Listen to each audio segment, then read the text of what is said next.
إِن يَنْصُرْكُمُ اللَّهُ فَلَا غَالِبَ لَكُمْ. If Allah were to aid you, there's no possibility of anybody overcoming you. Anybody overcoming you. And the first condition of that is the believer has to believe that the help of Allah will come.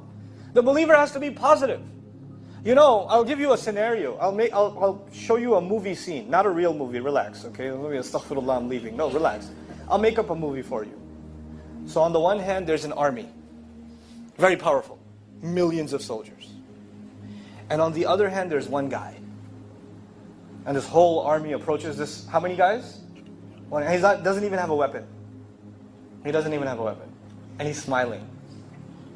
And he comes to the general of the army and he says, if you know what's good for you, you will turn around and run away.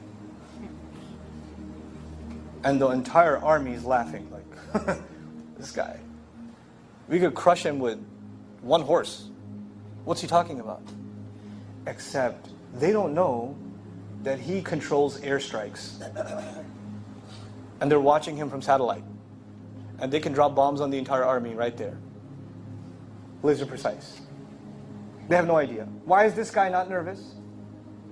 He doesn't have to have an army behind him, because he has an army where? Above. You can't even see it. Well, you know what?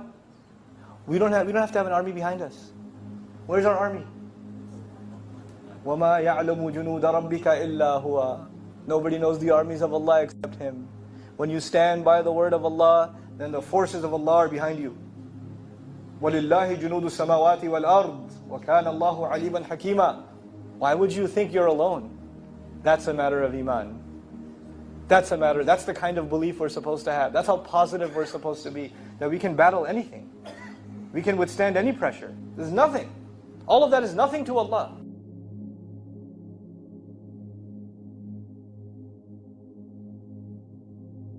If you were to place your reliance upon Allah Almighty as it should be done, He will provide for you the same way He provides for the bird. The bird leaves in the morning hungry, it comes back in the evening with food.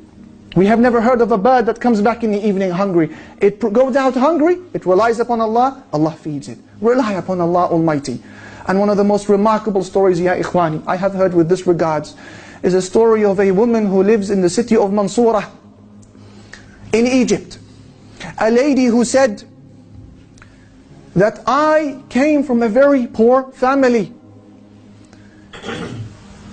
And her husband was absent for one reason or another. And she said, my daughter became very ill on one particular evening and she began to fever like never before. And I could do nothing for her. I have no money for food. We spent that evening hungry, let alone buy her medication. And I would pray 2 rak'at to Allah Almighty, 2 units, and call upon Him and attend to my daughter. And pray and call and place my trust in Him and call to my daughter. Attend to my daughter.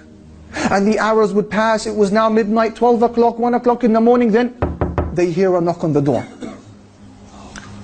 Who is it? It's the doctor. It's the doctor. So the lady, she puts on her hijab. She opens the door. Assalamu alaikum. Wa alaikum assalam. Where is the girl? He says. The lady, she says, she's in the room. Allahu Akbar, who sent him? He comes into the room. He checks her. Prescribes for her medication. And then leaves the house. And he says, payment please. Payment. And the woman began to cry. She said, doctor, I don't have anything to pay you with. He said, what do you mean? How rude of you. You should be ashamed of yourself. Don't you have any shyness? You call me in this late hour of the night to attend to your daughter and you know you have no wealth to pay me. She said, doctor, wallahi, I didn't call you. I don't even have enough money to buy a phone. We haven't even eaten this evening. He said to her, what do you mean you didn't call me? Is this not door number such and such? She said, no, that's the door next door. The doctor, he began to weep because he understood that this was Allah who sent him their way. He said, please, let me go back inside. What is your story? Who are you? How did this happen? And she explained the story. He understood. So he bought them food for that evening. And he went and he purchased and delivered the medication himself. And he gave her a monthly wage as well. من ذا الذي سأل الله فلم يعطه ومن ذا الذي دعا الله فلم يجبه ومن ذا الذي توكل عليه فلم يكفه أليس الله بكاف عبده بلى وربه And I'm sure that if I ask any one of these brothers to mention a similar story, you could. When you needed Allah, you had nobody to ask but Him, and you were given.